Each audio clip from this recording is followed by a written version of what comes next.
Hey, let's dig into this menu. I'm excited to show you some of my all-time favorites, my mother's egg rolls that are made with shrimp and pork and vegetables.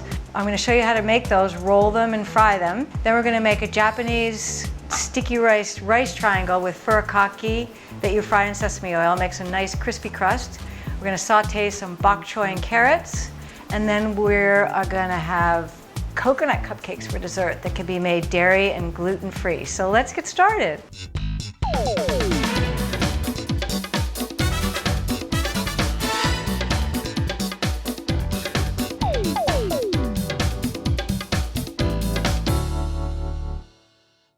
Well, in our house, every day is a day to make samurai bread. I cannot cook or think about a meal without samurai bread. So I'm going to show you how to make it. We're going to actually today make samurai bread with fig and brie. But before I dig into that, I'm going to remind you to go to my website, okonoskitchen.com, and get your own samurai bread mix. It's so easy, 6 easy steps. All you have to do is add water. You can make it in less than 2 hours. You mix it up, you let it rise. I send you this beautiful bread pan made here in Vermont, just down the road.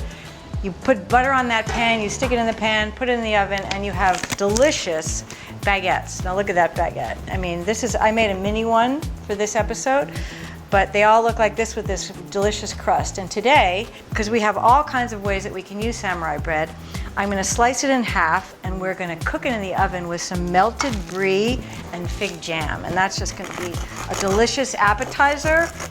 You can probably just have it any time for brunch or a snack. So I'm going to cut open this bread, and you can see the little flecks in it are chia and flaxseed, so it's not just a plain white bread. Now I'm going to take some of this fig jam, which you can get in pretty much any supermarket, and slather a couple tablespoons on either side of that bread. I guess you could do any kind of jam, but fig and a soft cheese tends to go really well together. Then I'm going to take some of this beautiful goat brie made right here in Vermont. I think Vermont makes some of the best cheeses in the world. I don't know about you, but I have found that our farmers make delicious cheese. And then I'm just going to stick this on top, kind of like a brie and fig jam sandwich. Put that in tin foil, wrap it up, and stick it in the oven while we work on the rest of the meal, like about 200, 300 degrees.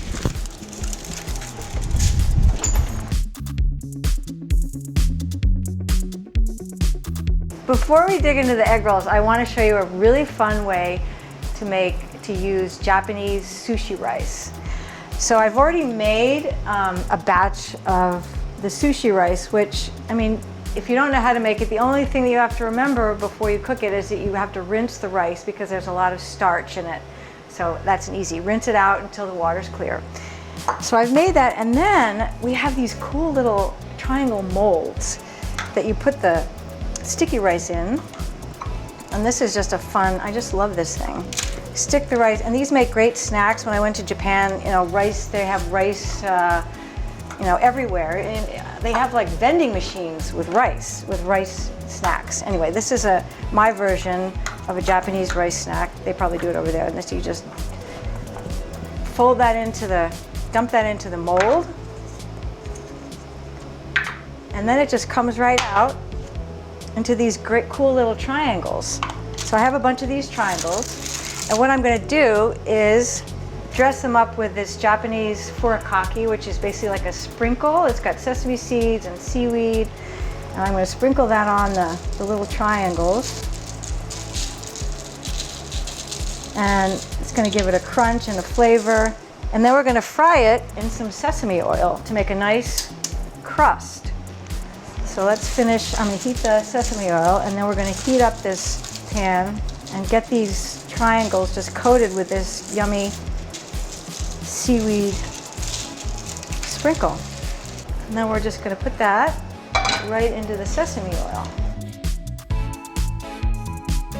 So I've got these in the pan, and they're going to hang out here for maybe 20 or 30 minutes. So it's the kind of thing, I'll probably start with those, and then I'm going to start prepping the egg rolls. Now I'm going to get going with the egg rolls. This is my mother's recipe. So I've cut up some celery, onions, cabbage, And we're gonna put that in the pan, fry that up. And then we're gonna add some shiitake mushrooms that actually come from a farm right here in Vermont. He grows like 10 different kinds of mushrooms in his garage. So these are fresh shiitake, which are really hard to get, you know, fresh, and they're very expensive, but right here on the farm we can get those. I'm also going to put in some chopped ginger and, of course, garlic. You can't do much in Asian cooking without ginger and garlic. It's just the way it is. Very good for us. Keeps us healthy. So we're going to saute these vegetables for, I don't know, maybe 5 minutes. And then we're going to add the shrimp and the pork. Actually, I'll start with the pork. All right, the ginger and the garlic is really smelling great. And now I'm going to add some ground pork. It's actually pork from here in Vermont from a friend of mine. It's actually a young man here who raises his own pigs and slaughters them and butchers them himself. We might even get a chance to see that maybe tomorrow. Okay, so actually this is sticking a little bit, so I'm going to add a little bit more vegetable oil. The pork is cooking down nicely. I just want to make sure it's not pink. Now I've chopped up some shrimp. I'm going to add that to the mixture. And shrimp doesn't take long. This is cooked shrimp, so it's not going to take long at all. Cook that up. So the flavoring in here so far is garlic and ginger. But now we also need some sherry. That's what my grandmother put in, sherry. It'll give it a little sweet taste. And of course, you gotta have soy sauce. This is a whiskey barrel-aged, really delicious soy, and that'll give it a nice, I don't know, we'll put a couple of tablespoons in there. Looking really good. I'm just gonna get a tasting spoon and see how my flavors are working together, see if I need a little more spice. So I'll just taste a little bit of this mushroom.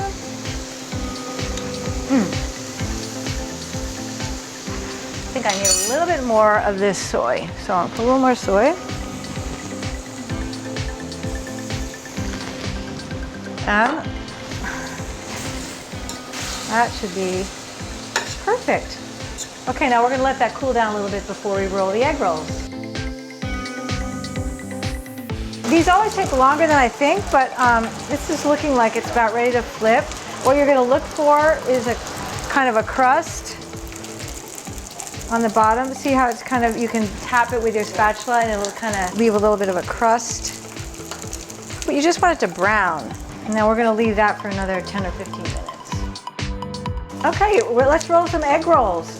I let this, the insides just cool down a little bit. It's nicely seasoned. And I've got my egg roll wrappers. These are vegan. They are not gluten-free. I haven't found any gluten-free yet. So I'm gonna make about 6 of these to show you how to make about 6. Normally, if my boys were here or Ramsey, I'd have to make like this whole package, maybe 2.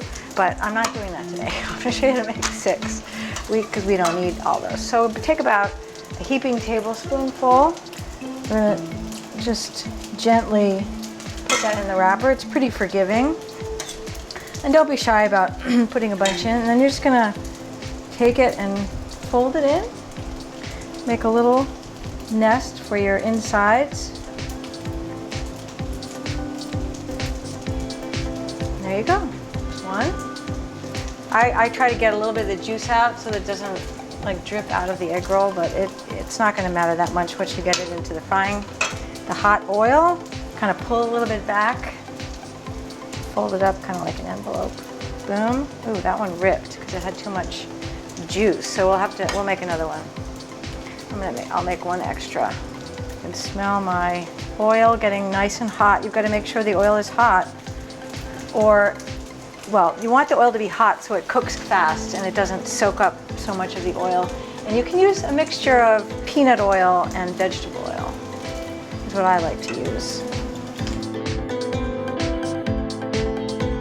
I'm going to take a little piece of my egg roll wrapper and just stick it in the oil and see if it's hot enough. And see how it comes, it floats right back to the surface and starts browning, so you know it's ready to stick those in. These furikake are crunching up nicely. I'm not going to worry about them quite yet. Okay, so we've got some really hot oil here, so be careful. I'm gonna start sticking those in. And it's gonna float nicely to the surface. Another one. And I'm gonna get a slotted spoon and some tongs. Just get a pot that's, you know, deep enough so that you don't have oil splattering all over the place. But these are cooking up really nicely. You can see how quickly they start to brown. It only takes just a few seconds, and since the inside is already cooked, it doesn't, you know, you're just basically crisping up the skin. Yummy! Where are my kids? I always say that when I start to cook, maybe all my kids will come home. Take the next train, plane, automobile. Okay, so see how that's nice and brown? That's ready to come out on a paper towel, which I forgot to get. So I'm gonna put it into this cast iron pan for now. Here we go. Egg rolls. Make sure you try to drip off all the extra oil. I moved the rice triangle to the back. They're looking really good. I mean, the great thing about these is you can sort of be cooking these the whole time while you're cooking the rest of the meal. And you can see that they're getting a nice crust on all the edges. But now we have to have vegetables for sure. So I'm gonna saute just some bok choy and carrots. And I'm gonna season it with a little of this chili crunch. It's like chili paste, garlic, shallots, onion. Put that in a little pan with some oil. Give it a little spice. Then I'm gonna just saute these carrots that I sliced thin and some bok choy. Bok choy, one of those vegetables that, you know, you gotta, in the different seasons, you have different vegetables that are more available. Bok choy and anything in the cabbage family are the kind of vegetables that you can get kind of all year round. So you gotta be creative about mixing things like carrots and bok choy and seasoning with different flavors. So this will just easily cook down from the water in the bok choy. You don't really need to add a lot. You could put in a little broth or water if you wanted.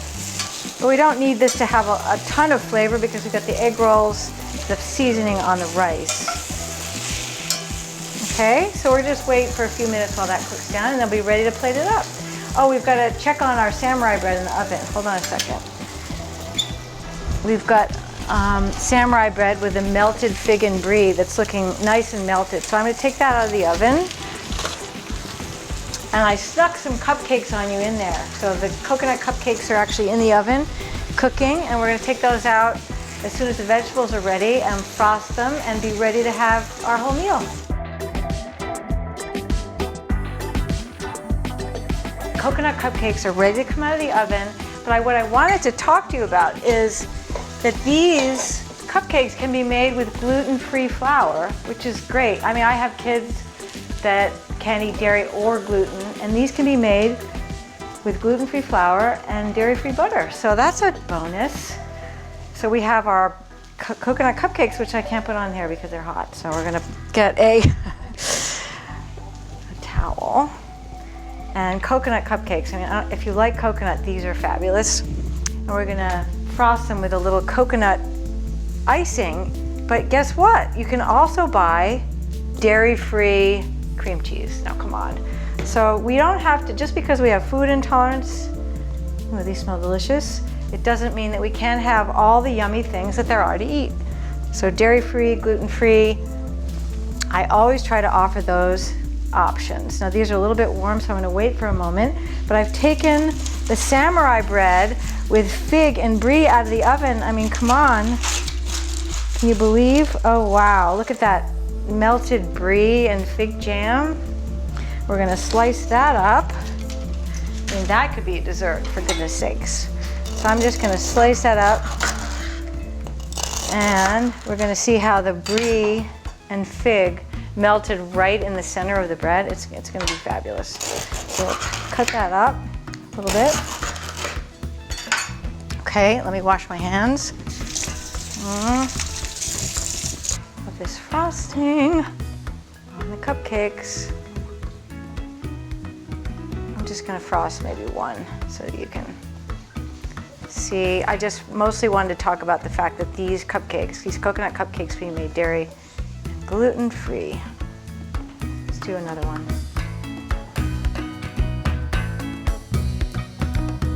So I'm just going to frost 2 of those.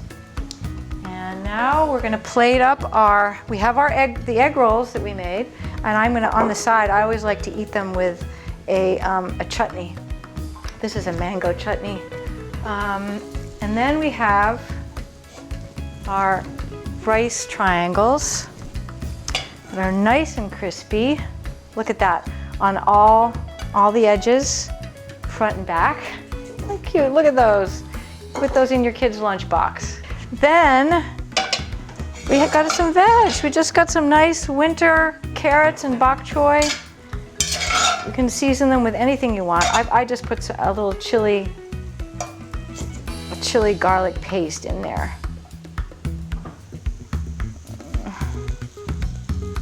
Look at that. Let's slice open. Should we slice open one of the egg rolls so you can see what it looks like on the inside? I think that would be fun. Okay, so here's I'm gonna use the same knife because it's fine. Look at that, and the shrimp and the vegetables and cabbage, onions, and serve it with this yummy chutney. Or you could do a hot mustard. Look at that. Bon appetit.